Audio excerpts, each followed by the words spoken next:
안녕하세요. 임신 8개월 차 임산부입니다. 사연을 듣다 보면 다들 나이, 성별, 이런 걸로 자기소개를 시작하더라고요. 그런데 전 임산부라는 사실을 꼭 알리고 시작하고 싶었습니다. 결혼하고 5년이 넘어가도록 임신이 되지 않아 몸고생, 마음고생 다 했거든요. 마음을 비우고 아이가 없는 게 팔자인가 생각할 무렵 시험관이 아닌 자연으로 아이가 생겼어요. 그동안 수고와 노력이 아쉽지 않게 지금 너무 행복한 하루하루를 살고 있습니다. 지금까지 오는데 너무 힘들었어요. 무엇보다 힘든 저와 남편에게 응원이 아닌 유난 떤다고 말씀하시며 비난하신 시어머님 덕분에 자존감도 많이 갉아먹었네요. 그래도 든든하게 곁을 지켜준 남편과 더 이상 속상하게 살지 말라고 찾아와준 천사 같은 아이 때문에 행복한 하루하루를 살고 있어요. 지난 일 사연으로 훌훌 털어버리고 이제 더 이상 속상하지 않고 당당하게 살고 싶어 사연을 보냅니다. 그리고 혹시 저처럼 아이가 잘 생기지 않고 속상하거나 마음고생 하신다면 위로가 되었으면 해요. 제 마음이 잘 전해지길 소망하며 서툴지만 사연 전해볼게요. 결혼하고 1년 자연 임신을 위해 열심히 노력했는데 잘 생기지 않았어요. 30대 초반에 결혼해서 자연으로 생기는 걸 기다리긴 힘들 수 있다는 결론을 내렸어요. 불임이 별게 아니더라고요. 사지 말짱하고 건강하니까 저와 상관없다 생각했거든요. 그런데 그것도 아니었어요. 정상적인 부부관계를 피임 없이 해도 1년이 지나 생기지 않는다면 그게 불임이니까요. 저와 남편이 딱 그랬죠. 워낙 둘 다 아이를 좋아해서 결혼하면 아이 갖기가 결혼 계획 중 하나였어요. 그런데 한 달, 두 달을 넘기 시작했을 무렵부터 조바심이 났습니다. 이미 결혼한 친구들 보면 첫째는 20대 후반에 결혼해서 그런지 빠르게 가졌거든요. 저와 비슷한 나이에 둘째를 갖는 친구들도 둘째 계획을 하곤 5달을 넘기지 않고 임신 소식을 알려줬어요. 물론 계획하지 않고 어느 날 갑작스럽게 임신 소식을 전하는 친구도 있었죠. 그에 반면 저는 달랐어요. 배란기를 확인해가며 열심히 노력했는데 1년이 지나도 소식이 없어서 시험관 시술을 하기로 결정했습니다. 시간을 마냥 보내기엔 남편이나 제 나이가 어린 게 아니었거든요. 그리고 아이는 둘 정도는 낳고 싶었어요. 그래서 둘째도 생각한다면 하루라도 빠르게 임신을 해야 했죠. 그래서 난임 판정을 받고 시험관 시술을 결정했어요. 다행히 확률이 높지 않았는데 첫 시험관을 시행하고 피검사를 했을 때 수치가 임신으로 나왔어요. 피검사를 하면 임신 호르몬 수치로 임신 여부를 판단한대요. 전과 다르게 수치가 다르게 나오는 걸 확인할 수 있었죠. 그땐 정말 모든 걸 다 가진 것 같았어요. 자연 임신은 어려웠지만 그래도 시험관으로 단번에 성공하는 거면 나쁘지 않다. 역시 자연 임신 고집 안 부리고 시험관으로 돌리길 잘했어. 라는 기대감도 있었죠. 그리고 시험관은 대부분 쌍둥이로 임신할 확률이 높았어요. 둘을 낳을 생각이었고 나이도 있어서 이왕 이렇게 된 거 힘들어도 한 번에 쌍둥이라면 모든 고민 끝. 정말 예쁘게 낳아서 잘 키워야지. 남편과 가장 행복했던 시간으로 기억돼요. 시험관을 하고 피검사로 수치를 확인하면 초음파가 아기집을 확인하고 심장 소리를 듣는 순으로 진행이 되거든요. 두근거리는 마음으로 아기집이 제 뱃속에 자리를 잡고 심장 소리를 들으러 갈 수 있는 날을 기다렸어요. 약 2주의 시간이었던 것 같은데 시간이 참 안 흐른다고 생각했죠. 일란성일까, 이란성일까. 행복한 상상을 했던 저와 남편. 길고 긴 싸움이 될 거라는 걸 그땐 정말 예상하지 못했습니다. 선생님, 어때요? 아기 집 보여요? 아직 너무 일러요? 다음 주에 와야 할까요? 잠깐만요. 원래 착상이 잘 되었다면 보여야 하는데 아무리 찾아도 안 보이네요. 그렇다고 생리를 한 것도 아니고 며칠 더 지켜봐야 할 것 같은데. 아무래도 이번에도 임신은 어려운 걸로 보여요. 며칠 지나 다행히 생리 안 한다면 희망이 있지만 혹시 그 전에 생리할 수 있으니 마음의 준비는 하고 계신 게 나을 것 같아요? 에이, 선생님 무섭게 말씀하지 마세요. 그래도 임신 확률이 아예 없는 건 아니죠. 아직 생리한 것도 아니고 더 늦게 발견되는 경우도 있는 거 맞죠? 그쵸? 그래요, 선생님. 아직 확실한 거 아닌 거 아니에요? 그러다가 아기 집 확인되면 혹시나 저희가 실망할까 봐 그렇게 말씀하셨다 하실 거죠? 그런 거죠? 설레는 마음으로 남편은 월차도 내었어요. 처음 아기 집을 확인하고 심장 소리를 듣는 역사적인 날 함께하고 싶다고요. 하지만 저와 남편의 마음과 전혀 다른 답을 들어야 했습니다. 자궁 외 임신일 수 있고 진행 단계에서 이상이 있을 수 있다는 소리를 들어야 했죠. 자연 시도로 임신 가능성조차 없었기에 이 상황이 많이 당혹스러웠어요. 임신이라는 게 멀고도 험한 길이라는 걸 처음 안 거죠. 수정이 되고 엄마 몸에 변화가 일어나기만 해도 호르몬 수치는 변할 수 있대요. 사실 착상을 하고 임신을 한 와중에도 3개월을 조심하라는 건 자연 유산되는 경우도 많기 때문이고요. 차분히 설명해 주시는 의사 선생님은 생각보다 진지했어요. 저희가 마음 상할까봐 배려해 주신 부분도 있지만 시험관 시술 자체가 희망 고문에 가까울 수 있다는 현실을 직시하게 만들어 주셨거든요. 저도 좋은 소식을 전하고 싶어요. 요즘 세상에 인구 절벽이다라는 소리 많이 하잖아요. 임신 안 하려는 신혼부부가 많다는데 이렇게 임신하려고 애쓰는 부부 보면 감사하고 산부인과 의사로 보람되죠. 그래도 마냥 좋은 소리만 할 수 없는 게 또 제 위치예요. 한 번만에 성공하시는 분도 있지만 10년 넘게 아직도 저희 난임 클리닉 다니시는 경우도 있으니까요. 제가 해드릴 수 있는 말은 지치지 않고 꾸준히 갈 수 있는 마음 그거 하나라는 걸 전해드리고 싶습니다. 기대감을 품고 좋게 말해주길 기다렸던 저와 남편은 냉정한 의사의 말에 상처를 입기도 했어요. 집으로 가는 차 안에서 이해 못하는 건 아니지만 그래도 너무 냉정하다는 말을 서로 주고받았죠. 한 번, 두 번, 세 번 그렇게 시험관 시도 횟수가 늘어가면서 처음 말해줬던 의사 선생님 말을 곱씹게 되었어요. 서운했던 그 말은 어느새 위로가 되어 있었죠. 그리고 현실로 다가왔어요. 힘들다는 거 알고 시작했는데 매번 임신이 아니라는 소리를 들을 때마다 무너지는 가슴을 부여잡고 애써 괜찮은 척, 덤덤한 척, 마음을 추스려야 했죠.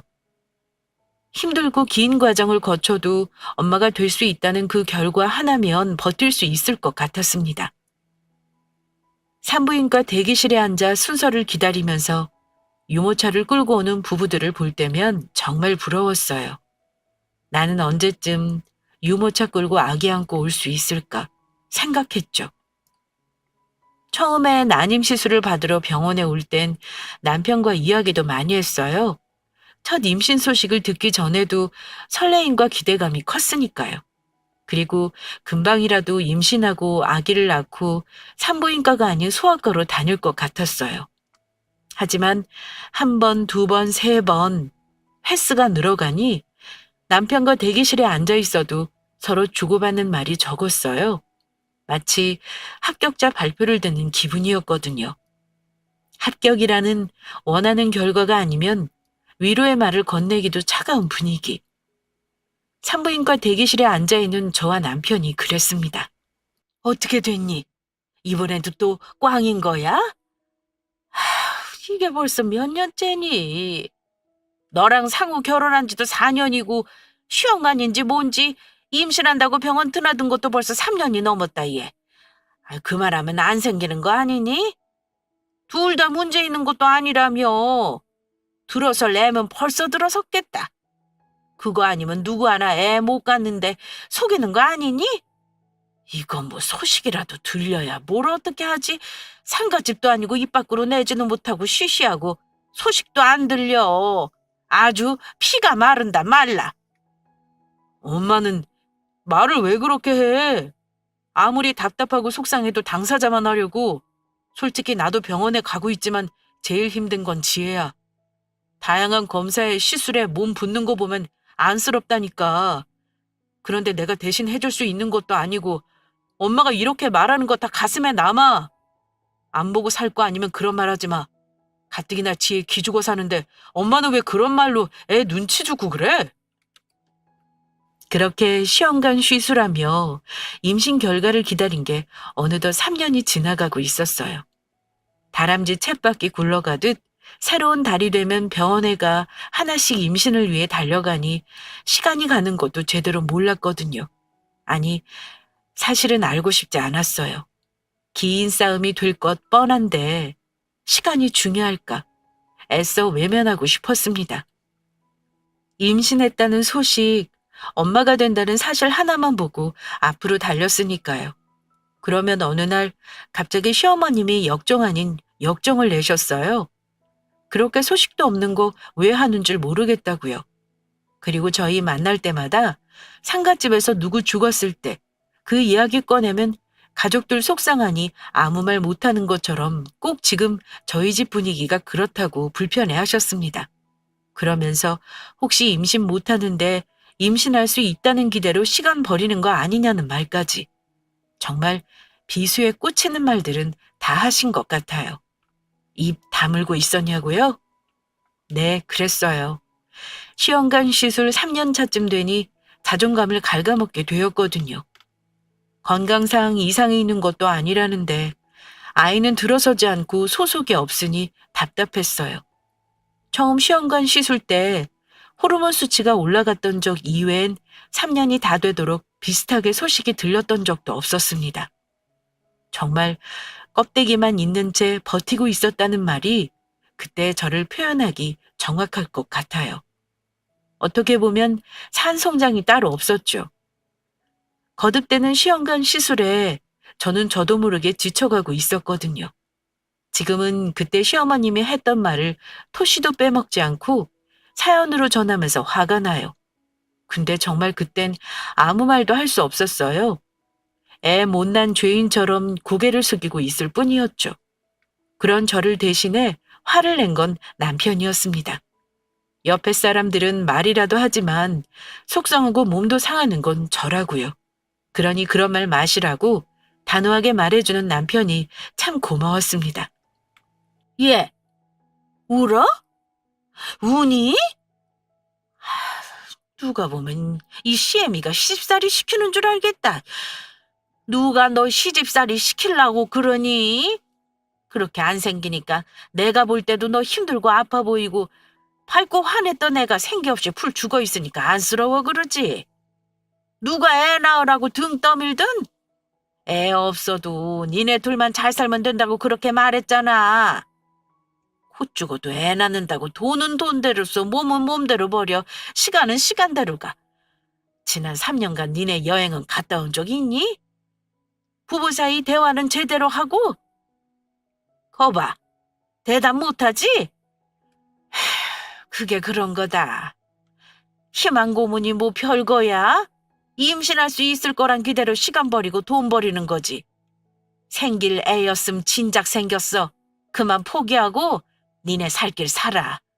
보는 나도 다 속상해. 제 편을 들어주는 남편 때문에 시어머님 앞에서 대성통곡했거든요. 그간의 서름이 복받쳐 오르는 듯 멈추려 해도 멈출 수 없었습니다. 깜짝 놀란 시어머님은 오히려 억울해하셨죠. 애 낳으라고 등 떠민 적 없다고요.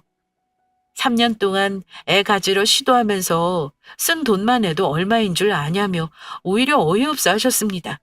그 돈이면 신혼집 더 큰 데로 가고 해외여행도 몇 번 다녀왔겠다고요. 옆에서 같이 듣던 남편은 그만하시라고 언성을 높였어요. 하고 싶은 거 하는데 왜 엄마가 참견이냐고요. 돈 달라는 거 아니고 대신 몸 아파 달라는 거 아닌데 너무 쉽게 말한다며 꼬박꼬박 시어머니께 대꾸했습니다. 시어머님은 아랑곳하지 않으셨어요. 그러던 말든 당신 말만 하기 바빴으니까요. 지금 생각해보면 대꾸 못하겠으면 그냥 나왔으면 되는데 왜 거기 앉아서 그 말을 다 듣고 있었는지 모르겠네요. 임신하고 싶은데 마음처럼 안 되고 산부인과 3년에 저도 참 바보 천지가 다 되어 있었던 것 같았습니다. 아니, 말이야 바른 말이지. 요즘 MZ 세대 애들은 애 안 낳는다며? 애 키우는데 돈 많이 드니까 애 낳고 지들끼리 행복하게 산다는데 너네는 웬 유난인지 모르겠다. 생겨도 안 낳을 판에 안 생기는 애 돈 써가며 기를 쓰고 임신하려는 이유가 뭔지. 그렇게 했는데 안 되면 포기할 줄도 알아야지. 그만큼 했으면 된 거야. 앞으로 몇 년을 더 그렇게 할 줄 알고 치료받는 돈을 그렇게 흥청망청 쓰는지 모르겠어. 얼마 전 뉴스 보니까 자식 하나 키우는데 6억 든다며? 니네는 이미 2, 3억은 치료받느라 쓴 거 아냐? 애 생겨도 키울 돈 없겠다. 그만 써. 밑 빠진 독에 물 붓기지. 니네만 행복하게 살라고. 엄마, 그만하세요. 엄마 말대로 그 돈 우리 마음대로 쓰고 행복 찾으면 되는 거 아니야? 지나고 후회하더라도 우리가 하는 거고. 왜 엄마는 자꾸 그만하라는지 솔직히 모르겠어. 정말 지혜가 걱정되는 건지 치료비가 아까운 건지 말이야. 병원비에 몇 억을 썼어도 그 돈 우리가 사용해서 그걸로 행복한다면 된 거 아니야? 엄마 말대로 그렇잖아. 여행 가서 쓰면 그 돈은 뭐 달라? 저축해서 미래에 사용하는 거 아니고 사용하는 거면 어디에 사용하든 그건 엄마가 뭐라고 할 게 아닌데 왜 지혜 맘 상하게 그래? 나 갈 거니까 그런 줄 알아. 지혜야 일어나서 가자. 있어봤자 더 좋은 소리 못 듣겠다. 듣다 안 된다고 판단했는지 남편이 제 팔을 들고 일으켜 세웠습니다. 있어봤자 좋은 소리 못 들을 테니 그만 가자고요. 그러면서 끝까지 시어머님에겐 실수한 거라고 입장을 고수했어요. 시어머님 말처럼 어차피 사용하는 거, 그 만족은 저희가 느끼는 건데 왈가왈부할 사항은 아니잖아요. 정말 시어머님 말을 듣다 보면 저희가 지치는 걸 걱정하시는 건지 아니면 거기에 들어가는 돈을 걱정하시는 건지 알 수 없었죠. 행복하길 바란다는데 정말 저희 행복을 바라시는 분이 맞아라는 뉘앙스로 저희가 답답하다는 듯 말씀하셨으니까요. 남들은 돈 많이 들어 자식 안 낳는다는데 돈 들여 자식 낳을 필요 있냐는 말은 지금도 가슴에 못으로 박혀 있습니다. 그렇게라도 낳고 싶은 마음을 정말 하나도 이해 못하시는 건 그럴 수 있다 쳐요. 그래도 그 말은 저희에게 하지 마셨어야 했습니다. 그렇게 시험관 시술을 받던 3년째 되던 해부터 시어머님은 노력해도 아이가 안 생기자 치료비 받는 돈이 아깝다는 말씀을 서슴없이 하셨어요. 자기야, 우리 정말 욕심일까? 우리 사주에 아이가 없다는데 우린 그것도 모르고 아이 생기라고 이렇게 간절하게 비는 거면 어떡해? 결국 마음만 상하고 안 생기는 거 아닐까? 요즘은 그런 생각이 들어. 남들은 임신하면 태몽도 잘 꾼다는데 그 흔한 꿈 한 번 안 꾸는 거 보면 우린 애 없나 싶어서.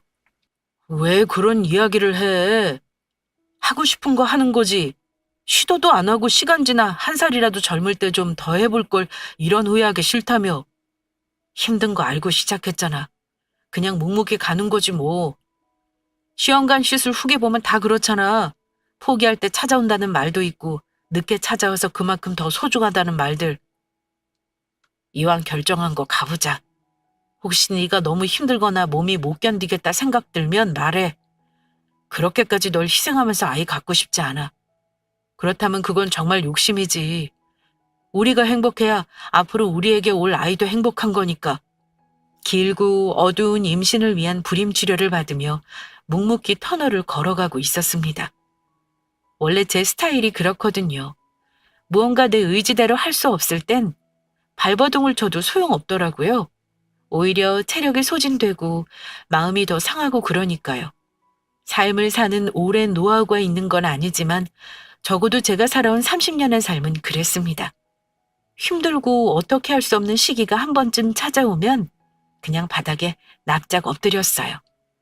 엎드린 채로 느리더라도 서서히 기어가더라도 앞으로 가는 거죠. 그러다 보면 어느 순간 길고 긴 터널의 끝이 보이거든요. 또 언젠가는 터널을 언제 빠져나왔는지 인지하지 못한 채 행복한 하루의 한순간에 빠져있기도 했어요.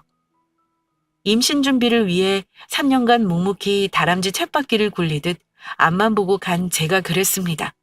그러다 시어머님으로 갑자기 위기가 찾아왔어요. 문득 이게 다 내 욕심인가 싶었던 거예요. 삼신 할머니는 우리 부부에게 줄 아이가 없는데 계속 귀찮게 구는 거 아닐까 싶었죠. 눈길도 안 주는데 이러고 있는 게 맞나 흔들렸어요. 근데 남편이 흔들림 없이 절 붙잡아 주더라고요. 누구나 후회의 순간, 힘든 순간은 있기 마련이고 그럼에도 해야 한다 생각하면 묵묵히 가는 거 아니냐고요. 저와 같은 생각을 한 이 남자, 제 남편이라 고맙고 든든하다 생각한 순간이었습니다. 그리고 혹시라도 제 건강이 힘들거나 마음이 견디기 힘들면 그땐 깨끗이 포기하겠다는 말에서 사랑도 느낄 수 있었죠. 이런 사람을 닮은 아이가 낳고 싶었습니다. 그래서 힘든 이 과정을 계속하기로 마음 먹었어요. 남편 말처럼 시간이 더 지나 후회하느니 할 수 있는 데까지 최선을 다하고 싶었습니다. 니네 아직도 소식 없는 거지? 지난번 말 꺼내고도 3개월이 더 지났다. 뭔 고집을 그렇게 부리는지 지들만 행복하게 살면 되는 거지.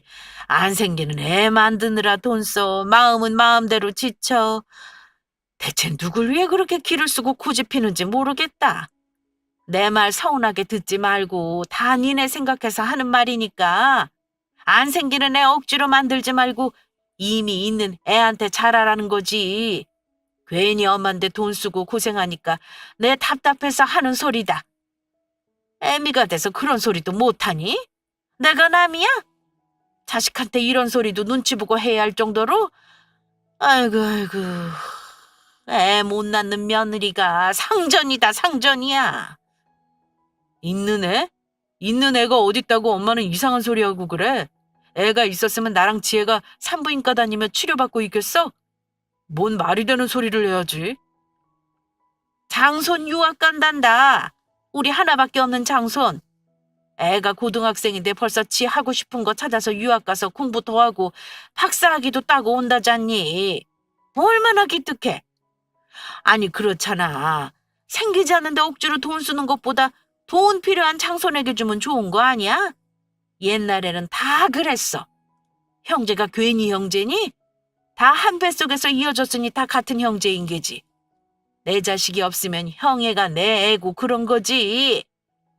니네가 너무 되지도 않는데 큰돈 써가며 돈 날리고 몸은 몸대로 고생하니 이야기하는 거다. 똑똑히 생각해야지. 안 그러니? 엄마, 그게 무슨 소리야? 형애가 왜 내 애야? 엄연히 다르지? 무슨 말도 안 되는 소리 하려고 앉으라 한 거야? 아, 왜 이래? 뭐 잘못 먹었어? 안 해도 될 소리 우리 엄마 너무 하시네. 형이 돈 필요하대?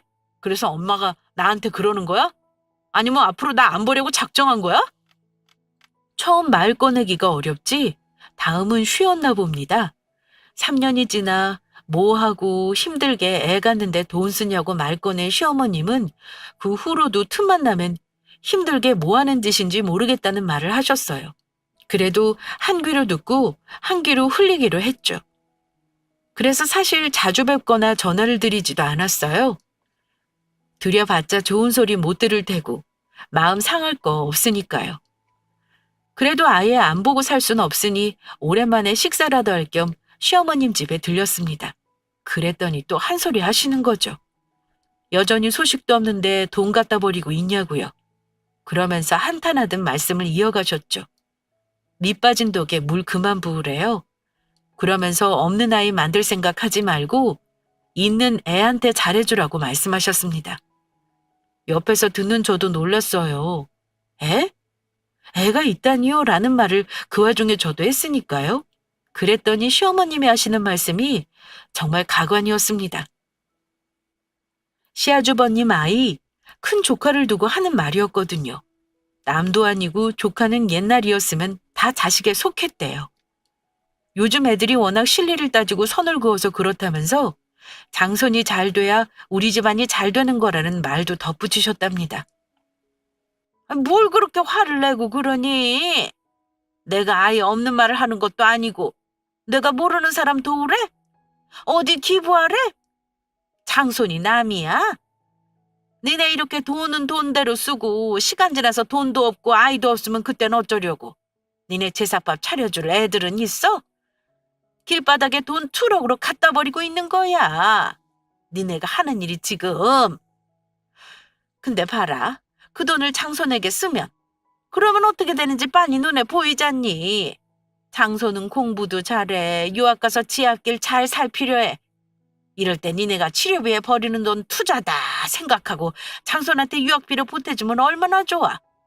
집안에 장손이 잘 돼야 그 집안이 사는 거야. 그래도 네 형은 애도 잘나 잘 키워 투자할 가치가 있는 곳이니 오죽하면 이렇게 말할까. 막말로 장손이 잘 돼서 고맙다고 니네 챙기지 입 싹 씻겠니? 아이고 이 답답이들아 그렇게 모르겠어? 썩은 동아줄에 돈 쏟아붓지 말고 금줄 잡으라는 거야 금줄. 어이가 없어 한참을 저랑 남편이 멍하니 시어머님을 바라봤습니다. 지금 이런 망언을 하는 게 다른 사람이 아니라 당신 엄마라는 사실에 남편은 화가 많이 난 것 같았어요. 형이 도와달라고 한 거냐 아니면 엄마 혼자 생각이냐 형제들 사이 갈라놓으려고 엄마가 작정했냐 등등 대체 왜 이러시냐고 언성을 높였습니다. 사실 3년 넘게 시험관 쉬수라며 돈 많이 들었어요. 정부에서 지원은 해주지만 한계가 있거든요. 결국 더 한다는 건 개인 사비라 임신이 안 되면 밑빠진 독에 물 붓기가 맞았습니다. 하지만 그렇다고 시어머님께 도와달라고 한 적 없었어요. 돈 아쉽다고 힘든 내색한 적 없고요. 몸이 고되고 지쳐도 남편이나 저나 알고 시작했고 저희 두 사람 몫이라 생각했습니다. 그래서 도를 지나치게 말씀하시는 시어머님을 이해 못하겠더라고요. 그건 남편도 마찬가지였죠. 하지만 이런 상황에서 제정신 나간 건 시어머님이 아니라 저와 남편이라 생각하시는 것 같았습니다. 상우야, 이 엄마가 하는 이야기 화만 낼 게 아니다. 옛날엔 다 그러고 컸어. 큰아버지가 어려우면 작은아버지가 돕고 작은아버지가 어려우면 큰아버지가 돕고 괜히 큰아빠 작은아빠 소리가 붙는 건 줄 알아? 그만큼 책임감을 가지라는 거야. 아우 됐다 됐어. 평양감사도 지 싫으면 그만이라고 하기 싫으면 말아라. 주기 싫으면 주지 마. 안 주면 되는데 이 애미를 아주 이상한 노망난 할머니로 몰아붙여도 유분수지. 나중에 다 늙어 이 애미도 없고 챙겨줄 가족도 없을까봐 미리 투자한다는 셈치고 안 생기는 애 억지로 돈 써 만들려고 하지 말고 장손 유학비나 주라는데 그걸 못해서 애미 앞에서 언성 높이면 말 다 했다. 내가 자식 헛 키웠네. 헛 키웠어. 아우 늙으면 죽어야지. 며느리도 있는데 이렇게 두 눈 부릅뜨고 대더니 무서워서 말도 못 꺼내겠네. 아이고 영감. 갈 때 나도 데려가지 그랬어요. 내가 이 꼴 보려고 당신 먼저 보냈나 봐요. 아이고. 아이고. 시어머님은 정말 작정이라도 하신 듯 저와 남편에게 쏟아 부으셨습니다. 기분 나빠 주기 싫으면 안 주면 그만이지 애미 앞에서 언성 높인다고 버릇없다고 죽는 소리 하셨어요. 정말 마지막엔 이런 꼴 보려고 시아버님 먼저 보내고 살아있는 건지 서글프다며 곡소리를 하셨으니까요. 시아버님 일찍 보내고 힘들게 두 형제 키웠어도 형제 오해 하나 좋은 거 그거 하나 애미의 희망이었는데 결혼 잘 못해 이 사단 났다며 마지막엔 저까지 싸잡아 뭐라고 하셨습니다. 진짜 미친 소리가 따로 없었어요. 버릇없다고 하실 수 있지만 정말 어디서 개소리가 이렇게 시끄럽게 지저대나 그런 생각이 들었거든요. 남편은 제가 중간에 껴 같이 욕먹으니 제 얼굴 봐서 더 크게 언성 높이고 그만하시라고 대드는 거 알죠? 왜 모르겠어요. 그런데 전 정말 어이가 없더라고요. 시어머니 병원비 저희가 내주고 있었거든요. 크게 아프신 건 아니에요. 70대 어르신들이 그런 것처럼 무릎 연골 아프시고 고혈압, 당뇨 같은 질환 있으셔서 꾸준하게 병원 관리 받으셔야 하죠. 물리치료도 매번 받으시고 약도 챙겨 드시면서 시즌마다 건강검진도 받으세요. 몇 년 전 심혈관 질환 우려가 있어서 시술도 받으셨는데 그 비용도 저희가 내주었거든요. 시아주버님이요? 그 잘난 장손 학원비에 올인한다고 가족 모임 있을 때마다 죽는 소리 해댔어요. 저희는 아직 애 없어서 여유 있는 거라며 시어머님 병원비엔 한 푼도 보탤 형편이 안 된다는 걸 우회적으로 말씀하셨죠. 저희는 꼭 여유 없는 거 아니라는 거 알지만 알아도 모르는 척 그냥 시어머님 병원비 내드리고 있었어요.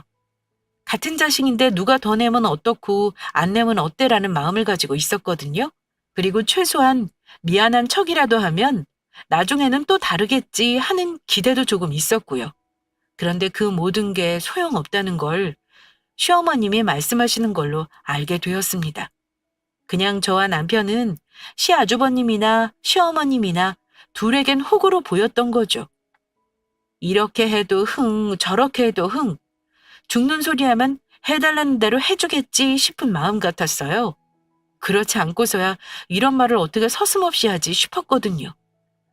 저희 부부가 아이 낳고 싶어서 치료받는 돈이나 시어머님 병원비로 나가는 돈이나 엇비슷했어요.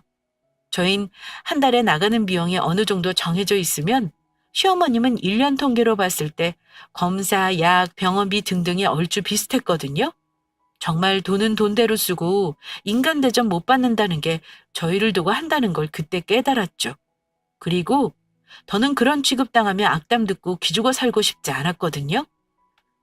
시어머님 말대로 돈은 돈대로 쓰고 남는 것도 없는 이 짓 왜 하냐 싶었거든요.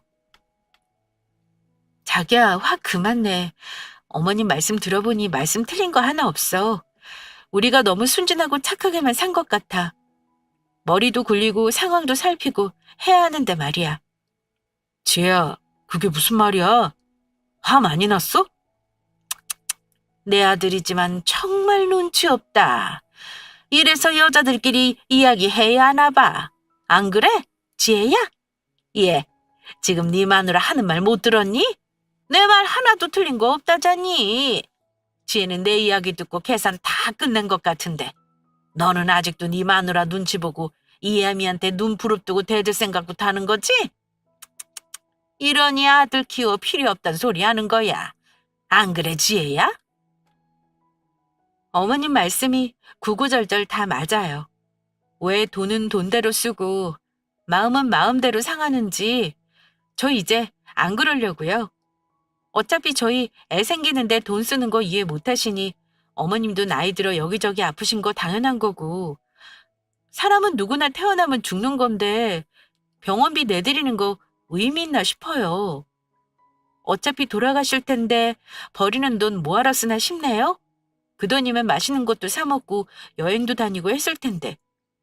어머님 병원비 내드리느라 저 결혼하고 지금까지 여행 한번 마음대로 못 갔거든요. 이제 안 그러려고요. 이제 보고 살지 말아요, 어머님. 장남 장손 늘 그렇게 안타까워 감싸고 두시니 장남한테 병원비 달라고 하시고 장손한테 제사밥 챙겨 드시면 될 것 같아요. 저 먼저 가볼게요. 쟤가 지금 미쳤나? 예, 거기 안 서? 뭘 가봐? 제사밥? 어차피 돌아가실 거? 너 이리 안 와? 남편은 제 옆에서 제가 차분히 하는 말을 다 듣고 있었어요. 말리는 제스처 하나도 안 하더라고요. 다급한 상황이라 생각해서 상의할 겨를도 없었어요. 하지만 단 한 가지는 분명히 알 수 있었습니다. 남편도 제 생각과 같을 거라는 거 말이죠. 제 말이 끝나고 저를 따라 나왔거든요. 나도 이 사람 생각에 동의해. 엄마는 형이랑 살아야 할 것 같아 라고 말이죠. 이건 사실 싸우는 거 의미 없잖아요. 결혼하고 시험관 3년 하는 거 이상으로 자연임신 시도했던 그 해에도 어머님 병원비를 내주고 있었거든요. 그런 건 안중에도 없더라고요. 그런 걸 전혀 생각하지 못하시고 저희 임신 안 되는데 애쓴다고 말씀하신 거죠. 그렇게 저희 부부는 시댁이랑 연을 끊었습니다. 시어머님이요? 난리도 그런 난리가 없으셨죠. 맨발로 뛰어나오셔서 저희 차 타는데도 악다구니 쓰셨거든요. 저희는 할 도리 했는데 들은 건 욕밖에 없어 더 못해드린다는 입장을 고수하고 연 끊었죠. 씁쓸한 마음을 달랠 겸 시어머니께 드리던 병원비로 첫 여행을 떠났어요. 그동안 산부인과, 집, 공원, 시내 이런 일상으로 살았는데 강원도 바다 보러 가니 숨이 다 트이는 거 있죠? 여행도 많이 가본 사람이 간다는데 연애 때도 많은 여행지 못 다녔어요. 결혼하고도 마찬가지였죠. 그래서 남들 바다 보러 간다면 가는 강원도가 그렇게 가고 싶었습니다. 막상 가니 왜 사람들이 동해바다 하는지 알 것 같았어요. 깊고 푸른 바다는 파란 하늘과 어우러져 한 폭의 그림 같았거든요. 깊이가 있는 바다라 파도 소리도 선명하게 들었죠. 아무것도 하지 않고 바다를 보고 서 있는데 힐링되는 느낌을 받았습니다. 바다가 저에게 위로의 따뜻한 말을 건네는 것 같았거든요.